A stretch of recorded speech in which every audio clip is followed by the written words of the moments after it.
جب احد کا معرکہ ختم ہو گیا تو ابی قریش کے ساتھ مکہ روانہ ہو گیا۔ راستے میں انہوں نے پڑاؤ کیا تو ابی مر گیا۔ خالد کو آج 4 برس بعد وہ وقت کل کی بات کی طرح یاد آ رہا تھا۔ اسے یقین تھا کہ مسلمانوں کو اہل قریش کچل کر رکھ دیں گے، لیکن مسلمان جس طرح جانیں قربان کر رہے تھے اس نے خالد کو پریشان کر دیا۔ یوں لگتا تھا جیسے مسلمان پیادوں سے قریش کے گھوڑے بھی خوف زدہ ہیں۔ خالد نے اپنے گھوڑے کو ایڑ لگائی اور اس خون ریز معرکے میں ابو سفیان کو تلاش کرتا اس تک پہنچ گیا۔ کیا ہم مسلمانوں کو فیصلہ کن شکست دینے کے قابل نہیں رہے؟ خالد نے ابو سفیان سے کہا، کیا قریش کی ماؤں کے دودھ ناقص تھے کہ یہ ان مٹھی بھر مسلمانوں سے خوفزدہ ہوئے جا رہے ہیں؟ دیکھو خالد، ابی سفیان نے کہا، جب تک محمد ان کے ساتھ ساتھ ہے اور وہ زندہ سلامت ہے، یہ خون کا آخری قطرہ بہہ جانے تک شکست نہیں کھائیں گے۔ تو یہ فرض مجھے کیوں نہیں سونپ دیتے؟ خالد نے کہا۔ نہیں، ابو سفیان نے کہا، تم اپنے سواروں کے پاس جاؤ، تمہاری قیادت کے بغیر وہ بکھر جائیں گے۔ محمد اور اس کے ساتھیوں پر حملہ کرنے کے لیے میں پیادے بھیج رہا ہوں۔ آج مدینہ کی طرف جاتے ہوئے خالد کو افسوس ہو رہا تھا کہ ابو سفیان نے اس کے ایک عزم کو کچل ڈالا تھا۔ رسول خدا صلی اللہ علیہ وسلم کے قتل کو وہ اپنا فرض سمجھتا تھا اور رسول خدا صلی اللہ علیہ وسلم کو قتل کر کے اپنے سب سے بڑے دیوتاؤں حبل اور ازیا کی خوشنودی حاصل کرنا چاہتا تھا۔ اس نے اپنے سالار کا حکم ماننا ضروری سمجھا اور اپنے سوار دستے کی طرف چلا گیا۔ اسے اطمینان ضرور تھا کہ رسول خدا صلی اللہ علیہ وسلم کے ساتھ اب چند ایک ساتھی ہی رہ گئے ہوں گے اور آپ صلی اللہ علیہ وسلم کو قتل کرنا اب کوئی مشکل نہیں ہوگا اور اس کے بعد مسلمان اٹھنے کے قابل نہیں ہوں گے۔ خالد کو میدان جنگ کی کیفیت بڑی اچھی طرح یاد تھی۔ اس نے ذرا بلندی سے دیکھا کہ احد کے دامن میں دور دور تک زمین خون سے لال ہو گئی تھی۔ کہیں گھوڑے تڑپ رہے تھے اور کہیں خون میں نہائے ہوئے انسان کرہ رہے تھے۔ زخمیوں کو اٹھانے کا ابھی کسی کو ہوش نہ تھا۔ پھر اس نے دیکھا پیادے قریش رسول صلی اللہ علیہ وسلم کے پاس پہنچ گئے تھے اور انہوں نے آپ صلی اللہ علیہ وسلم کے ساتھیوں کا حلقہ بھی توڑ لیا تھا۔ قریش کے 3 آدمی عتبہ بن ابی وقاص، عبداللہ بن شہاب ابن کما، رسول کریم صلی اللہ علیہ وسلم پر پتھر برسانے لگے۔ عجیب صورت یہ تھی کہ عتبہ کا سگا بھائی سعد بن ابی وقاص رضی اللہ تعالی عنہ رسول اکرم صلی اللہ علیہ وسلم کی حفاظت میں لڑ رہا تھا۔ رسول اکرم صلی اللہ علیہ وسلم کے ساتھیوں کی تعداد نہ ہونے کے برابر رہ گئی تھی۔ یہ وہ لڑتے لڑتے بکھر گئے تھے۔ عتبہ نے آپ صلی اللہ علیہ وسلم پر جو پتھر برسائے، ان سے آپ صلی اللہ علیہ وسلم کے نیچے والے 2 دانت ٹوٹ گئے اور نچلا ہونٹ زخمی ہو گیا۔ عبداللہ کے پتھر سے آپ صلی اللہ علیہ وسلم کی پیشانی پر خاصا گہرا زخم آیا۔ ابن کما نے آپ صلی اللہ علیہ وسلم کے قریب آ کر اتنی زور سے پتھر مارا کہ آپ صلی اللہ علیہ وسلم کے خود کی زنجیر کی 2 کڑیاں ٹوٹ کر رخسار میں اتر گئیں اور ان سے رخسار کی ہڈی بھی بری طرح مجروح ہوئی۔ آپ صلی اللہ علیہ وسلم نے برچھی دشمن پر وار کرنے کے بھرپور کوشش کی، لیکن دشمن قریب نہیں آتے تھے۔ آپ صلی اللہ علیہ وسلم کا خون اتنا نکل گیا تھا کہ آپ صلی اللہ علیہ وسلم گر پڑے۔ اس وقت آپ صلی اللہ علیہ وسلم کے ایک صحابی رضی اللہ تعالی عنہ، طلحہ رضی اللہ تعالی عنہ نے جو قریش کے دوسرے آدمیوں کے ساتھ لڑ رہے تھے دیکھ لیا اور دوڑتے ہوئے آپ صلی اللہ علیہ وسلم کے پاس پہنچے۔ ان کی للکار پر ان کے دوسرے ساتھی بھی آ گئے۔ آپ صلی اللہ علیہ وسلم کو پتھروں سے گرانے والے قریش آپ صلی اللہ علیہ وسلم پر تلوار سے حملہ کرنے ہی والے تھے۔ سعد بن ابی وقاص رضی اللہ تعالی عنہ نے اپنے سگے بھائی عتبہ پر حملہ کر دیا۔ عتبہ اپنے بھائی کا غیظ و غضب دیکھ کر بھاگ نکلا۔ طلحہ رضی اللہ تعالی عنہ نے رسول خدا صلی اللہ علیہ وسلم کو سہارا دے کر اٹھایا۔ آپ صلی اللہ علیہ وسلم پوری طرح سے ہوش میں تھے۔ اس دوران آپ صلی اللہ علیہ وسلم کے ساتھیوں نے ان آدمیوں کو بھگا دیا تھا جنہوں نے رسول خدا صلی اللہ علیہ وسلم پر حملہ کیا تھا۔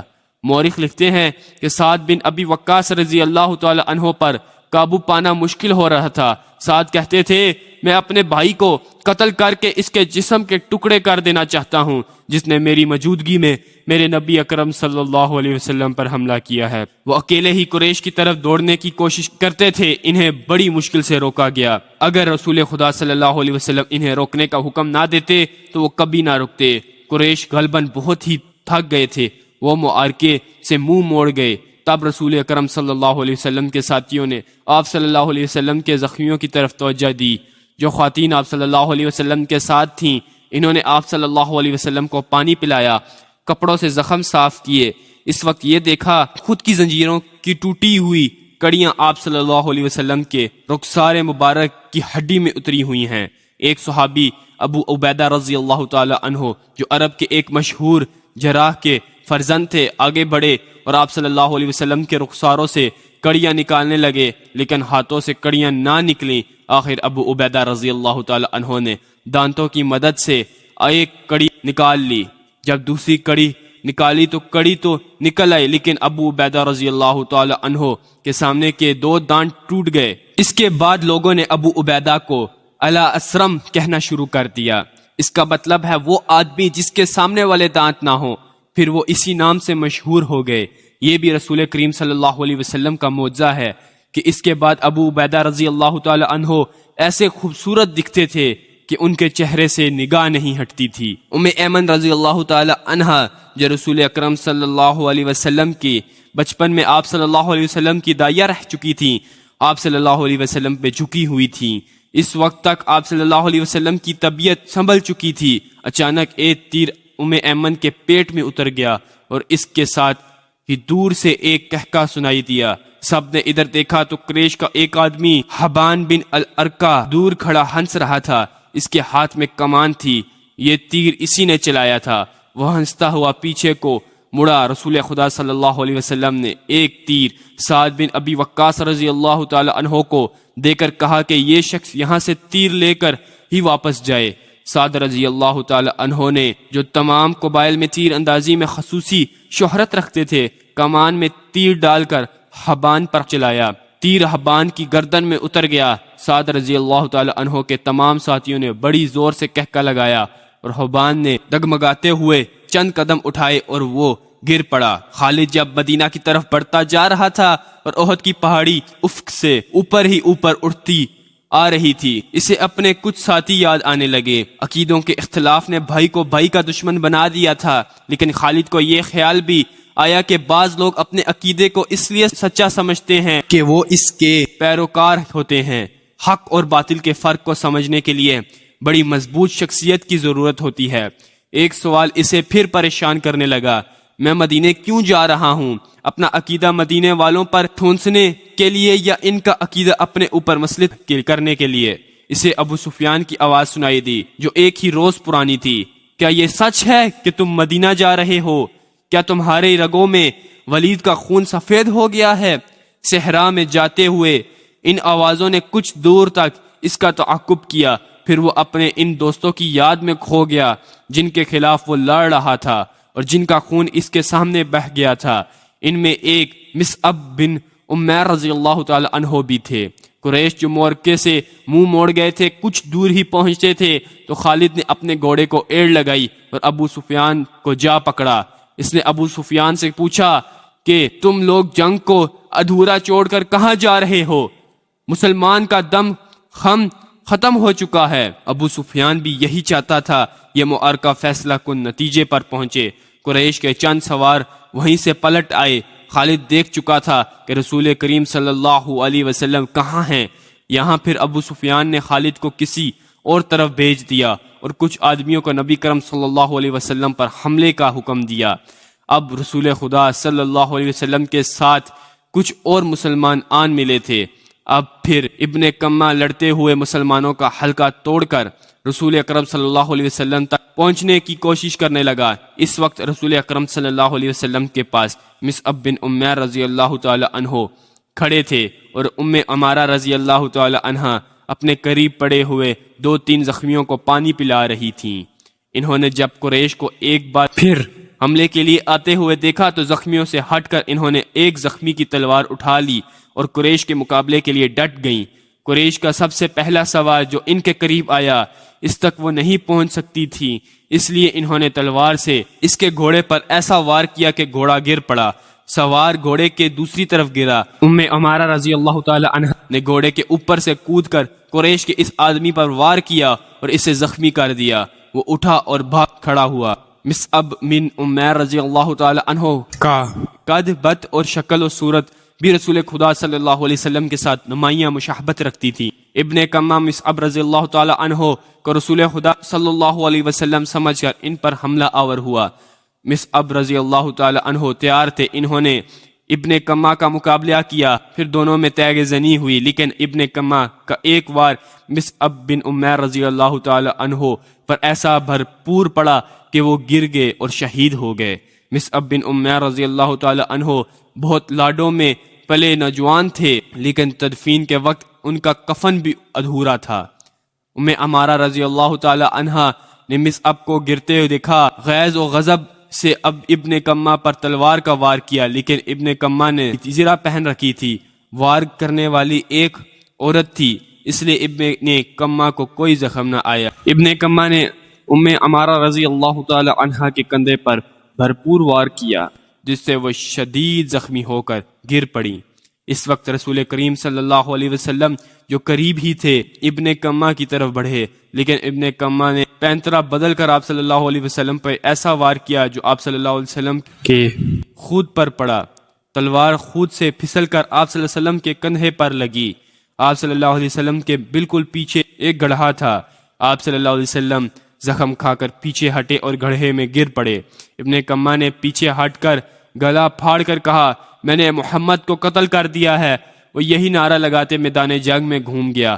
اس کی آواز قریش نے بھی سنی اور مسلمانوں نے بھی۔ قریش کو تو خوش ہونا ہی تھا، مسلمانوں پر اس کا بڑا تباہ کن اثر ہوا کہ حوصلہ ہار بیٹھے اور احد کی پہاڑی کی طرف پسپا ہونے لگے۔ اپنے نبی صلی اللہ علیہ وسلم کے شدائیوں بھاگتے ہوئے مسلمانوں کو ایک للکار سنائی دی، اگر نبی کرم صلی اللہ علیہ وسلم نہ رہے تو لعنت ہے ہم پر کہ ہم بھی زندہ رہیں۔ تم کیسے شدائی ہو کہ نبی کرم صلی اللہ علیہ وسلم کی شہادت کے ساتھ ہی تم موت سے ڈر کر بھاگ رہے ہو۔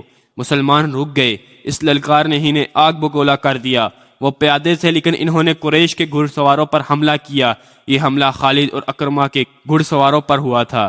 خالد کو آج یاد آ رہا تھا کہ اس کے ہاتھوں کتنے ہی مسلمانوں کا خون بہہ گیا تھا۔ ان میں ایک رفاعہ بن وقش رضی اللہ تعالی عنہ بھی تھے۔ خالد کے دل میں درد کی ایک ٹیس سی اٹھی، اسے کچھ احساس ہونے لگا جیسے وہ بے مقصد خون بہاتا رہا ہے، لیکن اس وقت وہ مسلمانوں کا اپنا بدترین دشمن سمجھتا تھا۔ اب مسلمانوں کا دم خم ٹوٹ چکا تھا۔ پیادے گھڑ سواروں کا مقابلہ کب تک کرتے؟ وہ مجبور ہو کر پہاڑی کی طرف پسپا ہونے لگے۔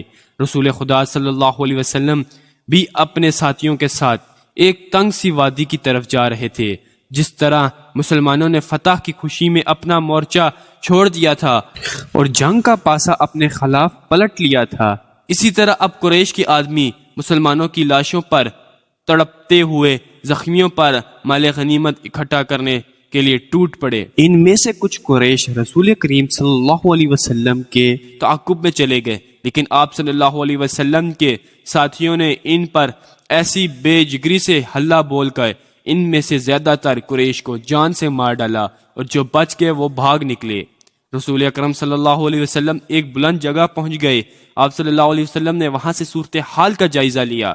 آپ صلی اللہ علیہ وسلم کے 30 صحابہ رضی اللہ تعالی عنہ میں سے 16 شہید ہو چکے تھے، جو 14 زندہ تھے، ان میں زیادہ تر زخمی۔ آپ صلی اللہ علیہ وسلم نے بلندی سے میدان جنگ کا جائزہ لیا۔ آپ صلی اللہ علیہ وسلم کو کوئی مسلمان نظر نہیں آ رہا تھا۔ مسلمان یہ سمجھ کر کہ رسول اکرم صلی اللہ علیہ وسلم شہید ہو چکے ہیں، سخت مایوسی کے عالم میں ادھر ادھر بکھر گئے۔ کچھ واپس مدینہ چلے گئے، کچھ قریش کے انتقام سے بچنے کے لیے پہاڑی کے اندر موجود تھے۔ یہاں رسول خدا صلی اللہ علیہ وسلم کو اپنے زخمیوں کی طرف توجہ دینے کی فرصت ملی۔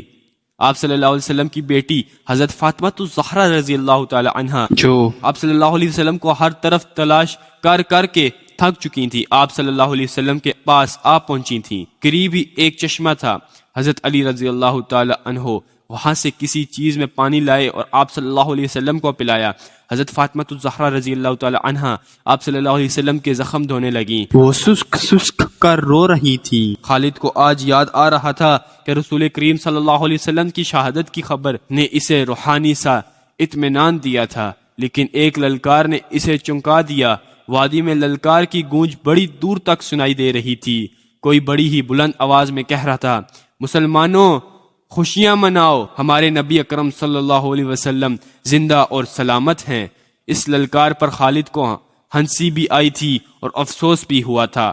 اس نے اپنے آپ سے کہا تھا کہ کوئی مسلمان پاگل ہو گیا ہے۔ ہوا یوں تھا کہ جس طرح مسلمان کا دکا ادھر ادھر بکھر گئے یا چھپ گئے تھے، اسی طرح کعب بن مالک رضی اللہ تعالی عنہ نام کا ایک مسلمان ادھر ادھر گھومتا پہاڑی کے اس مقام کی طرف چلا گیا جہاں رسول اکرم صلی اللہ علیہ وسلم سستا رہے تھے۔ اس نے نبی اکرم صلی اللہ علیہ وسلم کو دیکھا تو اس نے جذبات کی شدت سے نعرہ لگایا، ہمارے نبی اکرم صلی اللہ علیہ وسلم زندہ ہیں۔ تمام مسلمان جو اکیلے اکیلے یا دو دو چار چار کی ٹولیوں میں ادھر ادھر بکھر گئے تھے، اس آواز پر دوڑ کر آئے۔ حضرت عمر رضی اللہ تعالی عنہ بھی اسی آواز پر رسول خدا صلی اللہ علیہ وسلم تک پہنچ گئے تھے۔ اس سے پہلے ابو سفیان میدان جنگ پر پڑی ہوئی ہر ایک لاش کو دیکھتا پھر رہا تھا۔ وہ رسول اکرم صلی اللہ علیہ وسلم کا جسد مبارک تلاش کر رہا تھا۔ اسے قریش کا جو بھی آدمی ملتا اس سے پوچھتا، تم نے محمد کی لاش نہیں دیکھی؟ اسی تلاش میں خالد اس کے سامنے آ گیا۔ خالد ابو سفیان نے پوچھا، تم نے محمد کی لاش نہیں دیکھی؟ نہیں، خالد نے جواب دیا۔ ابو سفیان کی طرف ذرا جھک کر پوچھا، کیا تمہیں یقین ہے کہ محمد قتل ہو چکا ہے؟ ہاں، ابو سفیان نے جواب دیا۔ وہ ہم سے بچ کر کہاں جا سکتا ہے؟ تمہیں شک ہے؟ ہاں، ابو سفیان، خالد نے جواب دیا، میں اس وقت تک شک میں رہتا ہوں جب تک اپنی آنکھوں سے نہ دیکھ لوں۔ محمد صلی اللہ علیہ وسلم اتنی آسانی سے قتل ہو جانے والا شخص نہیں ہے۔ معلوم ہوتا ہے تم پر محمد صلی اللہ علیہ وسلم کا تلسم طاری ہے۔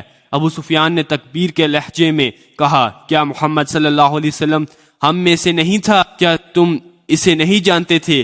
جو شخص اتنے قتل و غارت کا ذمہ دار ہے، ایک روز اسے بھی قتل ہونا ہے۔ محمد صلی اللہ علیہ وسلم قتل ہو چکا ہے، جاؤ اور اس کی لاش کو پہچانو، ہم اس کا سر کاٹ کر مکہ لے جائیں گے۔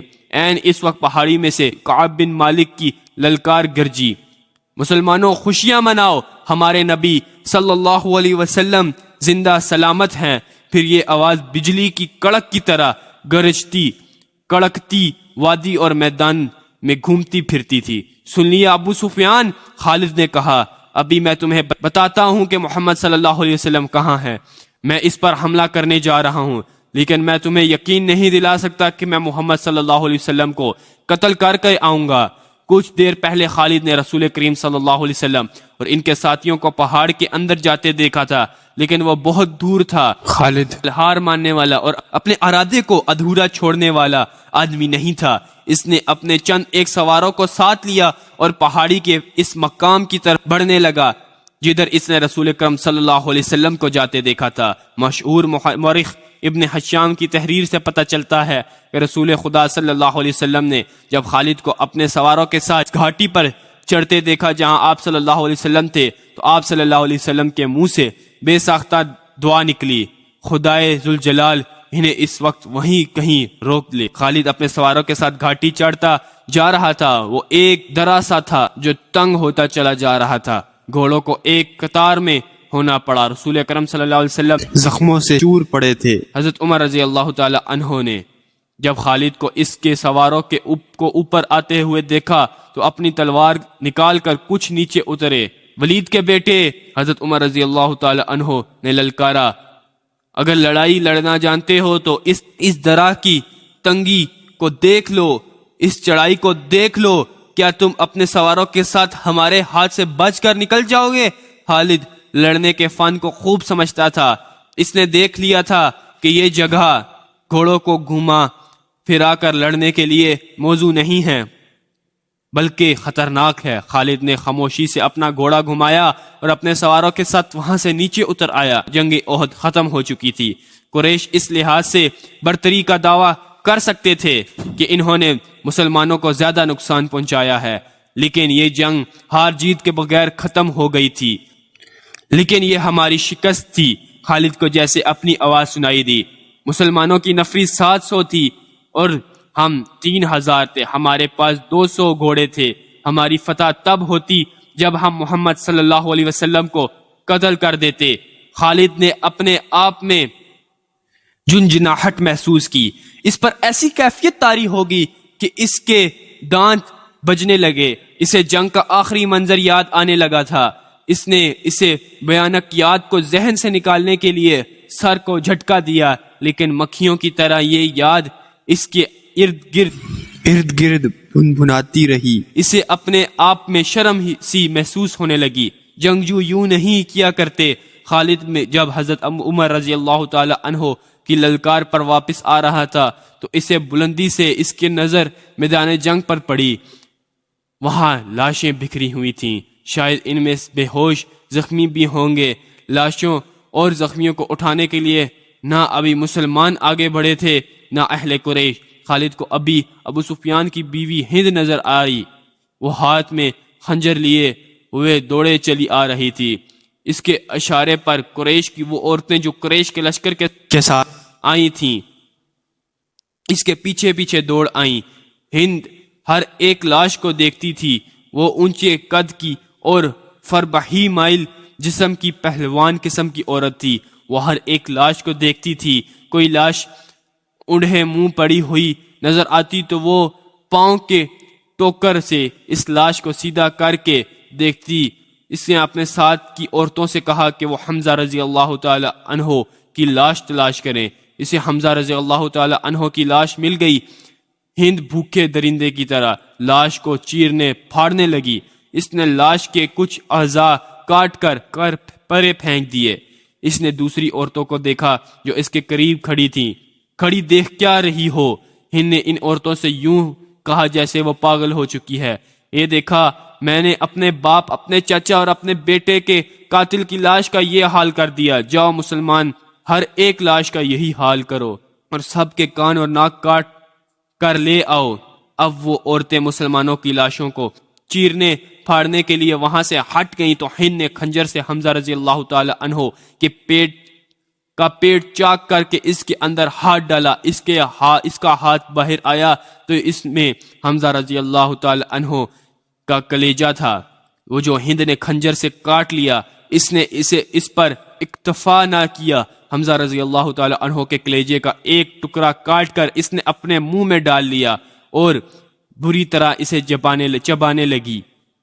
لیکن تھوڑی دیر بعد اس نے کلیجے کے اس ٹکڑے کو اگل دیا۔ خالد کو دور سے ابو سفیان کھڑا نظر آیا۔ ہند کی اس وحشانہ حرکت نے خالد کو کم ازاں کڑکڑا کر دیا تھا۔ وہ جنگجو تھا، وہ صرف آمنے سامنے آ کر لڑنے والا آدمی تھا۔ اپنے دشمن کی لاشوں کے ساتھ یہ سلوک نہ صرف یہ کہ اسے پسند نہ آیا بلکہ اس نے نفرت کی نگاہوں سے دیکھا۔ ابو سفیان کو دیکھ کر خالد نے اپنے گھوڑے کو ایڑ لگائی اور ابو سفیان کے پاس جا